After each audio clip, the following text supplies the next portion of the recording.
வியூஸாக போயிட்டுருக்க நம்ம ராஷ்மிகா மந்தனா, விஜய் தேவர்கொண்டா அவங்களோட கல்யாணம் தான் பார்த்துட்ருக்கோம். இவங்க கல்யாணம் பண்ணிப்பாங்களா நிறைய ரூமர்ஸ் இருந்துச்சு. பட் ஒரு வழியாக ஃபைனலாக இவங்களோட கல்யாணம் அவங்க நினச்சா மாதிரி நல்லபடியாக முடிஞ்சிடுச்சுங்க.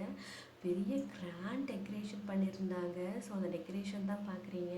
அவங்க வீட்டில் இருந்து அவங்க மேரேஜ் பண்ணக்கூடிய பிளேஸ் எல்லாமே அவ்வளோ கிராண்டாக பார்த்து பார்த்து 2 பேருமே பண்ணியிருக்காங்க. பிகாஸ் இது அவங்களோட ட்ரீம் வெட்டிங்கு. பல வருஷ காதல் வந்து பார்த்திங்கன்னா ஒன்று சேர்ந்துருக்கு. அந்த வகையில் தான் நிறைய விஷயங்களை பார்த்து பார்த்து அவங்க குடும்பமும் ஒவ்வொரு விஷயங்களும் பண்ணியிருக்காங்க. ராஷ்மிகா ரொம்ப அழகாக ரெட் கலர் சாரியில் அவ்வளோ அழகாக கார்ஜியஸாக இருக்காங்க. தேவர்கொண்டா என்ஜாய் பண்ணாரோ இல்லையோ, பட் நம்ம ராஷ்மிகா மந்தனா ஒவ்வொரு மூமெண்ட்டையுமே அவ்வளோ என்ஜாய் பண்ணாங்க. இதிலேருந்து என்ன தெரியுதுன்னா, அந்த பொண்ணு எவ்வளோ ஒரு லவ் பண்ணியிருக்காங்க, அந்த காதல் செய்கிறதுக்காக அவங்க எவ்வளோ தூரம் போராடி இருப்பாங்க அப்படின்றது இந்த வீடியோஸ் அண்ட் பிக்ஸ்லாம் பார்க்கும்போதே நல்லாவே நமக்கு தெரியுது. அந்தளவுக்கு ஒரு சந்தோஷமாக இருக்காங்க.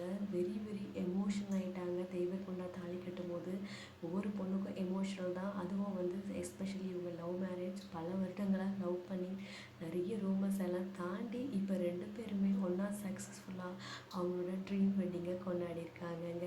எப்படி இருந்தாலும் நம்ம ராஷ்மிகாவும் விஜய் தேவர்கொண்டாவும் நல்லபடியாக வாழணும் அப்படின்னு